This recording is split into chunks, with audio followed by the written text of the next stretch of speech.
Добрый вечер, уважаемые радиослушатели и телезрители. В эфире передача «Якут сегодня» на телеканале НВК Саха и радио Тетим Саха Раджата. За режиссерским пультом Екатерина Голикова и Михаил Эверстов. У микрофона ведущая передачи старший государственный налоговый инспектор отдела оказания государственных услуг номер 1 Валерия Макарова. И мы продолжаем наш цикл передач про налоги Якутии. И первый выпуск Нового года посвящен очень актуальной теме. Это декларационная кампания 2026. Кто и как должен сдать декларацию 3 НДФЛ по полученным доходам. И сегодня со мной в студии мои коллеги. Это главный государственный налоговый инспектор отдела оказания государственных услуг номер 1 Николай Федоров. И специалист первого разряда отдела оказания государственных услуг номер 1 Пелагея Гуляева. Добрый вечер. Да, и действительно сегодня у нас тема очень интересная и актуальная, да, и давайте сразу начнем. Николай, пожалуйста, расскажите вообще понятие декларационная кампания, что это? Она у нас началась уже с этого года, с 1 января. С 1 января стартовала так называемая декларационная кампания 2026. Это ежегодная кампания по налогу на доходы физических лиц. Это означает, что физическим лицам, получившим доходы в 2025 году, то есть в прошедшем году, да, о полученных доходах, нужно будет направить налоговую декларацию не позднее 30 апреля. То есть до 1 мая нужно будет отчитаться о полученных доходах. И чуть-чуть мы вам расскажем, да, как, для чего, кого, да, надо будет это сделать. И давайте, конечно, к самому главному вопросу. Кто обязан сдавать декларацию 3 НДФЛ? Пожалуйста, Пелагея. Представить декларацию по форме 3 НДФЛ обязаны лица, получившие доходы от продажи недвижимого имущества. Это у нас жилой дом, квартира, земельный участок, комната и так далее, или транспортные средства, которые находились в собственности менее минимального срока владения. А в нашей республике минимальный предельный срок владения — это 3 года. Также лица, получившие дорогие подарки не от близких родственников, лица, получившие выигрыши от лотерей до 15 тысяч рублей, лица, получившие доходы от сдачи имущества в аренду, и лица, получившие доходы от зарубежных источников. Также декларацию по форме 3 НДФЛ должны представить индивидуальные предприниматели, нотариусы и адвокаты, занимающиеся частной практикой, и другие лица, осуществляющие частную практику. Значит, все, кто получил доход, например, от продажи имущества, да, и которые владели менее минимальным сроком владения этой собственностью, они обязаны подать декларацию. Да, все верно.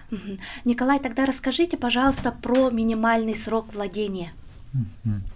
Доход от продажи недвижимого имущества, доля в нем не облагается НДФЛ и не декларируется, если это имущество в вашей собственности не менее установленного минимального срока. В нашей республике, как мы уже заметили, да, что он составляет 3 года.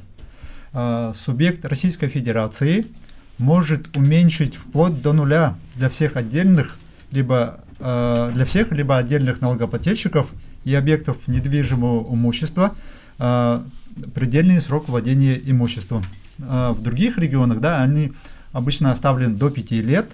В нашем регионе, в нашей республике он составляет 3 года. То есть, если срок владения более 3 лет, то не нужно будет отчитываться о ваших доходах.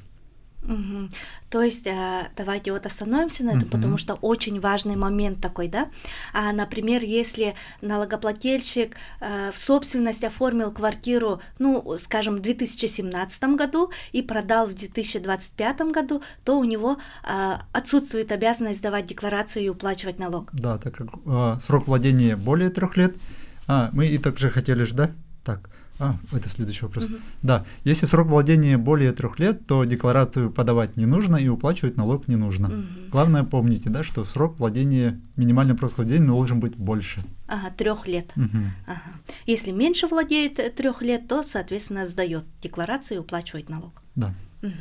И сейчас давайте более подробно разберем некоторые особенности, да, при которых человек должен задекларировать свои доходы. То есть вот мы перечислили, Пелагея нам рассказала, в каких случаях сдается, и давайте остановимся более подробнее. И, Николай, как будет считаться минимальный срок владения земельного участка, образованного в результате раздела или объединения? Да, у нас тоже есть изменения по этому поводу. В случае продажи земельного участка, образованного в результате раздела либо перераспределения исходного земельного участка в связи с изъятием для государственных и муниципальных нужд, в минимальный предельный срок владения таким земельным участком включается срок нахождения в собственности исходного земельного участка. По пункту 2 статьи 217.1. И в случае продажи земельного участка, предназначенного для ИЖС, то есть это ведение личного подсобного хозяйства, размещение гаража для личных нужд, ведение садоводства и огородничества для собственных нужд и образованный в результате раздела, выдела исходного участка либо объединения перераспределения исходных участков, минимальный срок включается срок нахождения собственности исходных участков. И в случае образования участков в результате объединения исходных участков минимальный срок исчисляется с даты возникновения первоначальной регистрации. Да. И это правило у нас применяется с 1 января 2025 года. И условие, что количество этих участков не должно составлять более 2 участков. Это, если по-простому говорить, да, например, у налогоплательщика был земельный участок, который был оформлен в собственность в 2017 году, опять-таки возьмем, да, и, например, он сделал разделил один земельный участок на 2 части, да, и зарегистрировал, получается, в 2025 году вторую часть, то в этом случае минимальный срок владения все равно будет считаться от исходного земельного участка, да, который был в 2017 году. И, соответственно, он не подает налоговую декларацию и не уплачивает налог. Позапрошлом году ситуация была другая. Оно считалось как новое распределение и новый земельный участок, и вам нужно было будет подать налоговую декларацию и оплатить налог. И с прошлого года это у нас изменилось. Получается, раньше как будто бы, когда мы делим один участок на 2 части, да, то получалось, что вот этот объект, он совсем новый, да, и если его продают, то менее минимального срока владения, менее 3 лет проходит и сдают декларацию и уплачивают налог. А сейчас же картина изменилась. Да, намного удобнее стало для наших граждан, да, что будет считаться с первоначальной даты регистрации. Да, например, очень большой участок, если там, да, более, там, не знаю, 20 соток, они поделили по 10 соток, и вот эту вторую часть решили продать. Да, и в этом случае будет все равно исходный участок считаться. С момента первичной регистрации, да? То есть 2017 года, ну, например. Да, это очень важный момент. И давайте перейдем к следующему вопросу. Уважаемые радиослушатели и телезрители, мне бы хотелось сейчас отметить сдачу в аренду имущества.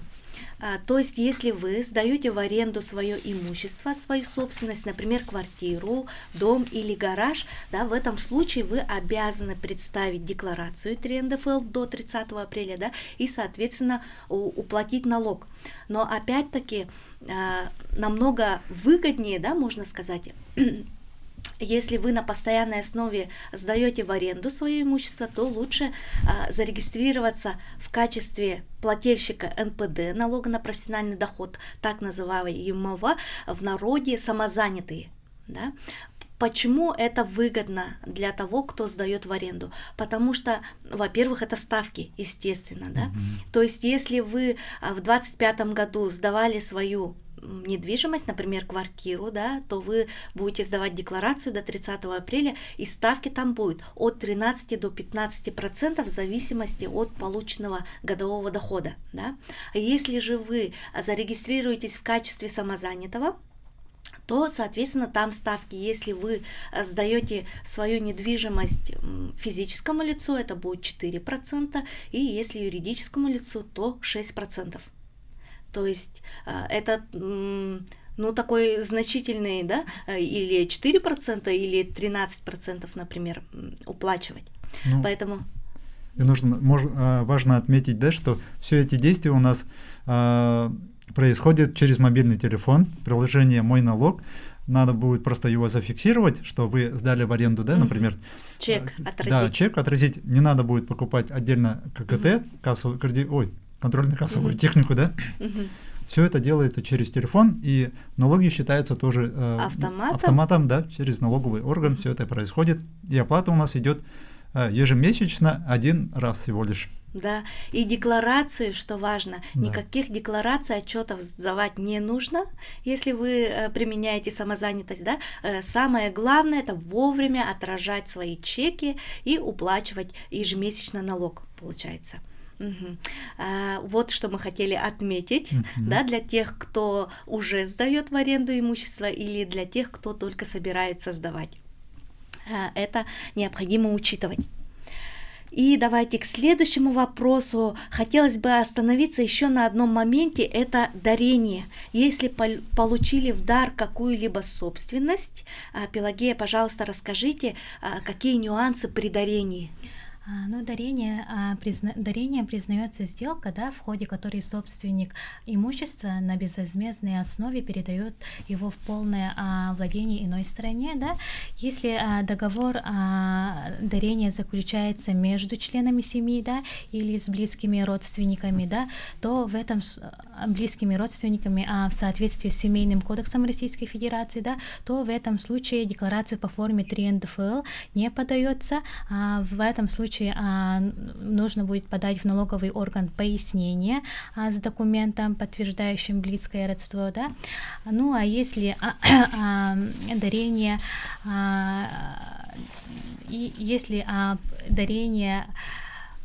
не от близких родственников, да, то в этом случае нужно будет подавать декларацию в установленный срок не позднее 30 апреля. То есть, например, если мама, да, отдала в дар своему ребенку какую-то собственность, квартиру, предположим, да, то в этом случае они сдают только пояснение, да? Да, пояснение с подтверждающими документами. В этом случае подтверждающий документ это свидетельство о рождении ребенка, да, и паспорт. И получается, пояснение у нас в свободной форме. Да, все верно. И как можно представить такое пояснение? Это, опять-таки, самый удобный способ, мы не перестаем об этом говорить, да? Это у нас через личный кабинет налогоплательщика. Да. И следующий вопрос, Николай, а что если у человека есть вклады в банках, и он получил с них доход в 2025 году, он должен декларировать этот доход? Да, правильно. Ну, вообще, это у нас закон действует с 2021 года. Доход, который получен от вкладов в банках, нужно было бы оплачивать. Но в связи с ковидными условиями, да, у нас как в качестве меры поддержки в 2021 и 2022 году люди освобождались от такого налогообложения. И впервые налог на вклады в 2024 заплатили граждане, разместившие денежные средства на банках депозитах в 2023 году и получившие доход, превышающую необлагаемую налогом сумму. Немножко расскажу, да, что такое необлагаемая сумма дохода. НДФЛом облагается общая годовая сумма, да, процентного дохода за минусом необлагаемой суммы. Она у нас рассчитывается по формуле. Она берется 1 миллион, умножается на максимальное значение ключевой ставки Банка России из действующих на 1 число каждого месяца. Учитывая, что за 2024 год максимальное значение ключевой ставки у нас составляло 21%, необлагаемый минимум за 2024 год составляет 210 тысяч рублей. То есть 1 миллион умножаем на 21% и получается 210 тысяч необлагаемой суммы. И только полученный сверх этой суммы совокупный процентный доход подлежит налогообложению. То есть налагается не вся сумма, да, только то, что превысило. С 1 января 2025 года в России введена пятиступенчатая прогрессивная шкала НДФЛ. Вместо ставки 13 и 15% установлены у нас 5 уровней налогообложения: 13, 15, 18, 20 и 22%. Но для процентного дохода у нас по депозитам, да, ставки 13 и 15 остались. Ставки 13% действуют до дохода до 2,4 миллиона рублей. А все, что выше, у нас облагается ставкой 15%, и она у нас действует без ограничения. И вот, например, да, расскажу, общий доход по вкладам за 2024 год, например, да, составил у вас 270 тысяч рублей. Это на 60 тысяч рублей больше, чем необлагаемая сумма. И налог нужно будет оплатить суммы 60 тысяч рублей, все, что выше, да. И, ну, например, эта сумма у нас составит 7800 рублей, то есть 60 тысяч умножаем на 13%, эту сумму нужно будет оплатить до 15 июля. То есть, как у нас крайний срок, у нас 15 июля. Вот как раз-таки о сроках, о сроках поговорим. В какие сроки уплачивается и вот самые удобные способы для уплаты налога? Вот самый удобный способ, ну как в нашем понимании, да, и в понимании людей, скорее всего, да, это наш личный кабинет налогоплательщика. Проще всего составить налоговую декларацию через личный кабинет, и там у нас выходит сумма, и срок уплаты будет также в личном кабинете, и появится кнопка «Оплатить». С помощью этой кнопки можно будет оплатить, ввести ваши данные карты и оплатить эту сумму удаленно, без комиссий. То есть срок уплаты по декларации, да, то есть вы сами заполняете декларацию, сдаете до 30 апреля, и сумму налога к уплате, которую вы сами указали в декларации, необходимо уплатить до 15 июля. И самый удобный способ для уплаты – это личный кабинет налогоплательщика физического лица. Вот я еще, по к сожалению, да, по вкладу я еще оговорился. Эти суммы, ну, этот процент, да, вам не надо будет учитывать самостоятельно, потому что в налоговый орган передает сам банк, что у вас в совокупном виде вот такой-то доход. Поэтому оно у вас будет в налоговом уведомлении вместе с имущественными налогами, которого у нас срок уплаты 1 декабря. Ага, вот это очень важный момент. Хорошо, что вы вернулись к этому вопросу. То есть, если человек получает доход от вкладов, да, то у него нет обязанности сдавать декларацию 3 НДФЛ до 30 апреля, потому что такие сведения передает банк автоматически в налоговую, да, и получается, и уплата тоже у них будет не 15 июля, как во всех других случаях, да, а налог к уплате придет в налоговом уведомлении, которые...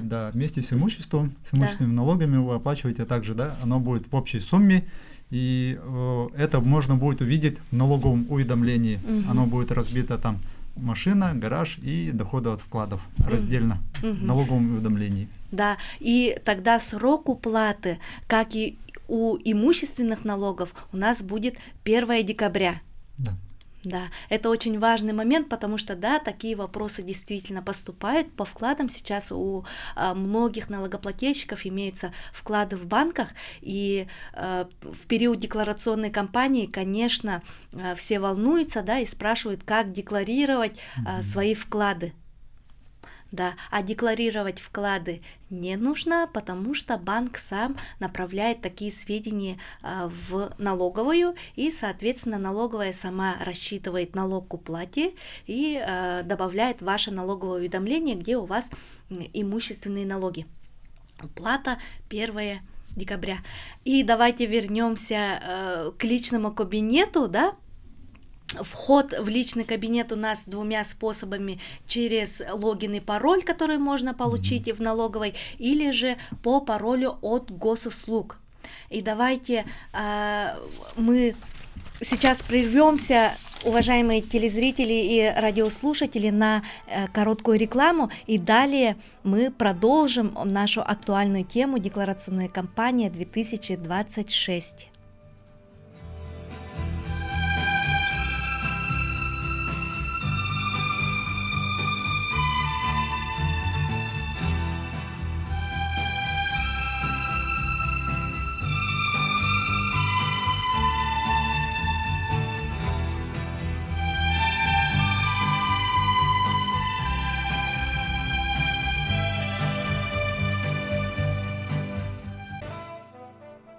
Уважаемые телезрители и радиослушатели, мы продолжаем. Наша сегодняшняя тема – это декларационная кампания 2026, и вы можете позвонить нам в прямой эфир и задать свои вопросы по сегодняшней теме по номеру 320066 и 321166. Так, коллеги, давайте продолжим. Вот в первой части, да, сейчас мы с вами поговорили о том, кто обязан подать декларацию ТРЕНД-ФЛ. Мы уже поняли, да, что это налогоплательщики, которые получили доход от продажи своего имущества, которым владели менее минимального срока владения. Это те, которые получили в дар от неблизких родственников, да, какую-то собственность. Те, которые сдают в аренду и так далее, да, мы это разобрали, и давайте сейчас остановимся на тех, у кого отсутствует обязанность предоставления отчетности. Николай, пожалуйста, расскажите подробнее. Не обязаны, да, отчитываться по доходам от продажи. Есть, например, если жилье, это вот относится жилой дом, квартира, комната, да, включая приватизированные жилые помещения, садовые дома, земельные участки, находившиеся в собственности даже, да, минимального предельного срока, но совокупный доход от этой сделки у вас составил менее 1 миллиона рублей. В таком случае вам нужно будет предоставить только пояснение, что например, договор купли-продажи, да, копию договора купли-продажи вместе с пояснением, там, где написано, что у вас доход менее 1 миллиона рублей. Также, да, у нас иное недвижимое имущество. Например, это гаражи, садовые дома, машиноместа. Срок также, да, если срок нахождения менее минимального предельного срока владения и сумма дохода годовая, ну, общая, будет менее 250 тысяч рублей. И также, да, третий вид имущества, это у нас, например, машины, мотоциклы, и также, да, срок владения менее 3 лет и сумма дохода менее 250 тысяч рублей. И это у нас берется тоже в совокупности. Все машины, которые у вас были, мотоциклы, да, которые были во владении, которые вы продали в 2025 году, весь доход должен быть не менее 250 тысяч рублей. Ну и также, да, вам может прийти уведомление о том, что вам нужно будет отчитаться о полученных доходах. На это уведомление вы направляете просто пояснение вместо налоговой декларации, пояснение и договор купли-продажи, копию. То есть, например, если у человека была квартира или жилой дом, и он продал его менее чем за 1 миллион, то есть он в 2025 году продал только квартиру за меньшую сумму, чем 1 миллион. В этом случае он декларацию не предоставляет, да, а предоставляет пояснение, опять-таки. Пояснение, да. В пояснение мы уже в первой части разбирали, да, так же, как и у налогоплательщиков, которые получили в дар от близких родственников собственности, они также подают пояснение, да, в свободной форме с приложением соответствующих документов. И также вы сказали про гараж, машиноместо, да, там сумма должна не превышать 250 тысяч. Ну, как мы знаем, да, все машины сейчас у нас стоят дорого, более 250 тысяч рублей. И притом тут акцент на совокупность. Да. То есть, например, если вы продали земельный участок и дом на нем, при этом дом вы продали, ну, предположим, за 250 тысяч, и земельный участок за 100 тысяч, то в совокупности это уже получается 350, это превышает эту сумму, да, и, соответственно, уже необходимо подать декларацию. И сумма, которая уже превышает не со всей суммы, да, 350 тысяч рублей, а, например, 100 тысяч. К нам поступил звонок. Коллеги, пожалуйста. Здравствуйте. Значит, у меня такой вопрос. Здравствуйте. У меня сын на СВО. Значит, когда его зарплата поступает на его карту, в целях защиты его финансовых средств, мне приходится согласие сына на свой счет. И со своего же счета я за него произвожу все его переводы нужные. И что мне вот всяких же денег мне придется потом налоги платить, или как себя защитить мне?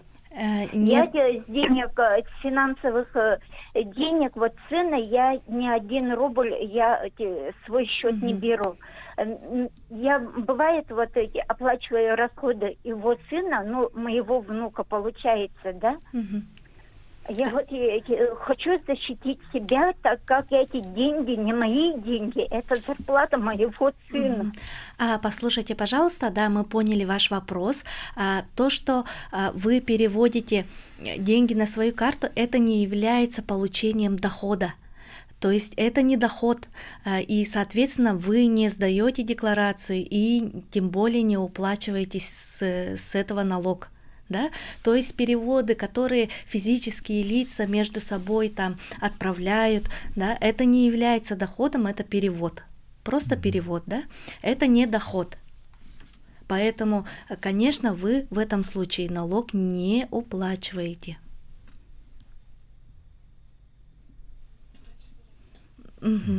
Ага.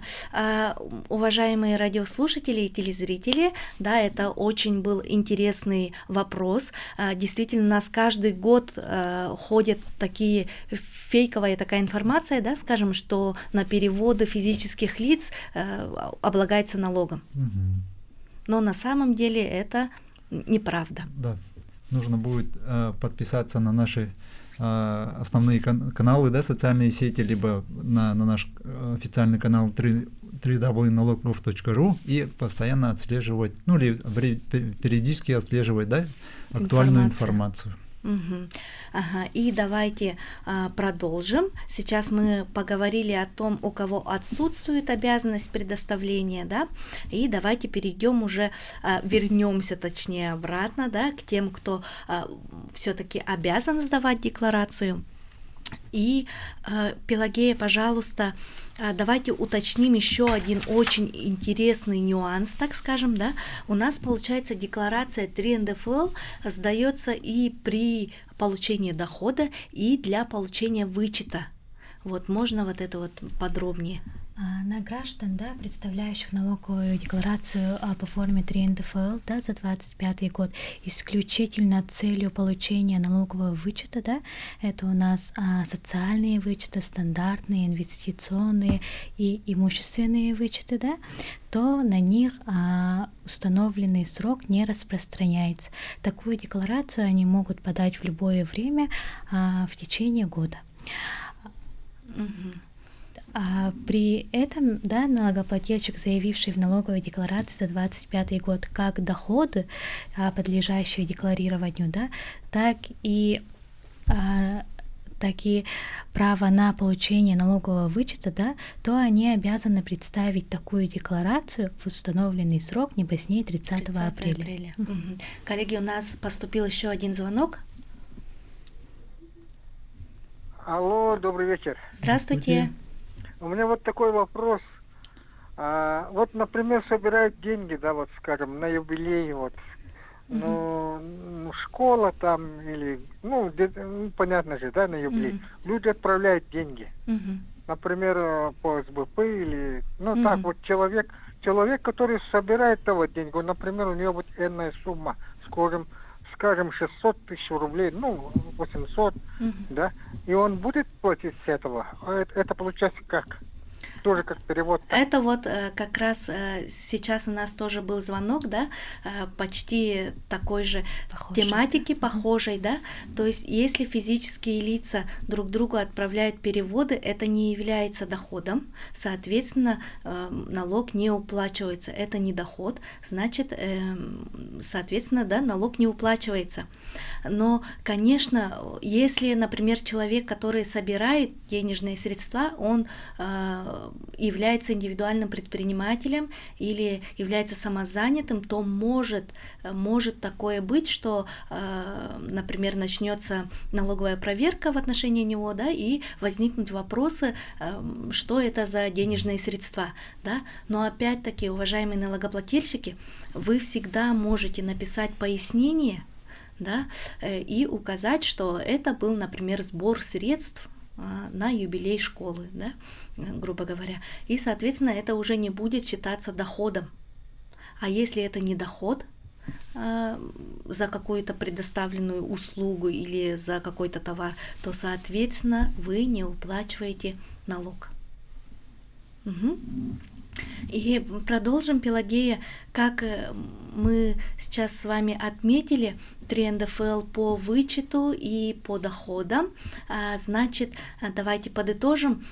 Значит, если граждане хотят получить вычет и сдают только в этих целях 3 НДФЛ, то они могут подать в любое время в течение года. Ага, в течение года. Ага. Но если гражданин получает налоговый вычет, но при этом за 25-й год он продал, например, транспортные средства, да, то он отражает, да, в одном декларации как доходы, полученные, да, в виде продажи транспортного средства, так и берет налоговый вычет, да, то он представляет налоговую декларацию в установленный срок не позднее 30 апреля. То есть, если двойное, так скажем, да, он хочет и вычет получить, и он плюс получил доход с продажи транспорта. В этом случае он уже до 30 апреля сдает. А если, уважаемые радиослушатели и телезрители, вы хотите только получить вычет, то есть вы не получали доход в 2025 году, то вы можете в течение года в любой момент сдать такую декларацию, не придерживаясь 30 апреля. И тут, опять-таки, давайте прорекламируем, да, порекомендуем нашим слушателям личный кабинет для сдачи декларации 3 НДФЛ. Почему мы рекомендуем именно личным кабинетом пользоваться? Потому что там есть предзаполнение вашей декларации. То есть эту декларацию вы можете самостоятельно заполнить в своем личном кабинете налогоплательщика физического лица. Если вы получили доход, вы заходите в личный кабинет, на главном экране выбираете «Заявить доход» и выбираете «От продажи имущества». В личном кабинете есть все ваши данные, то есть имущество, которое у вас в собственности и было в собственности, оно отражается у вас в личном кабинете. И вы просто подтягиваете имущество, которое вы продали. Например, вы продали квартиру. Вы эту квартиру выбираете из списка всего вашего имущества, подтягиваете именно ее. Далее в личном кабинете у нас также отражаются ваши доходы. То есть справка 2 НДФЛ, да, она есть в вашем личном кабинете, и, соответственно, доходы свои тоже вписывать вручную в личном кабинете в декларации 3 НДФЛ не нужно. Вы просто соглашаетесь, да, вы видите, там будут ваши доходы, и вы просто ставите галочку, да, действительно, столько-то доходов. Поэтому это очень удобно. И для декларирования своих доходов в первую очередь, чтобы правильно, да, заполнить, он и подсказки дает личный кабинет. Ну и, конечно, для получения вычета также можете воспользоваться личным кабинетом и заполнить декларацию 3 НДФЛ в своем личном кабинете. Да? Можно, да, добавлю немножко, да? Если вы продали квартиру, у вас есть 2 вида вычетов.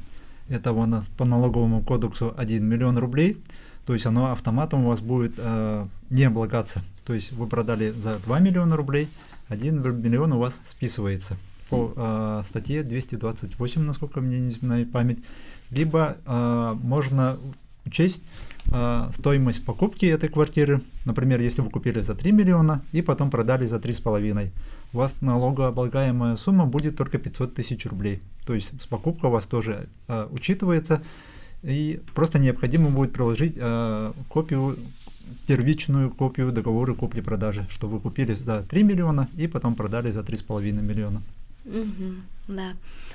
И давайте еще к одному вопросу быстренько его рассмотрим. Это мы знаем, что от представления декларации за 2025 год и обложения НДФЛ освобождаются доходы семей с 2 и более детьми.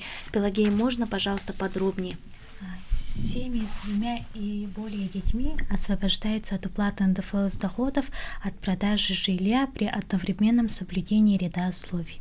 Первое условие – это возраст детей налогоплательщика. Да? Должно быть до 18 лет или до 24 лет, да, в случае обучения ребенка на очной форме. Второе условие — это кадастровая стоимость проданного жилого помещения не должен превышать 50 миллионов рублей. И третье условие — налогоплательщику на дату отчуждения проданного жилья не принадлежит в совокупности более 50% праве собственности на иное жилое помещение с общей площадью, превышающую общую площадь купленного взамен старого жилого помещения. Четвертое условие — это у нас в 2025 году, либо до 30 апреля 2026 года налогоплательщикам приобретено в собственности другое жилье. И пятое условие у нас — это общая площадь приобретенного жилого помещения должен превышать по площади или по кадастровой стоимости проданного жилья.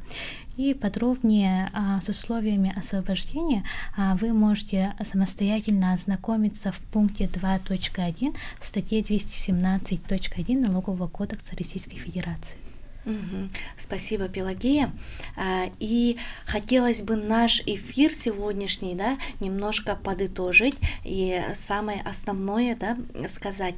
Уважаемые налогоплательщики, если вы получили доход в 2025 году, вы должны сдать декларацию не позднее 30 апреля 2026 года и уплатить налог до 15 июля 2026 года. И опять-таки удобнее всего подать декларацию, отслеживать ее статус и уплачивать свой налог через личный кабинет налогоплательщика физического лица или его мобильной версии налоги ФЛ. В личный кабинет у нас вход войти можно и через сайт налог.gov.ru, да, выбрать физические лица, личный кабинет и войти с помощью логина и пароля, который вы можете получить в любом налоговом органе. Если вы находитесь в городе Якутске, то операционно-клиентский зал у нас находится на 202 микрорайоне.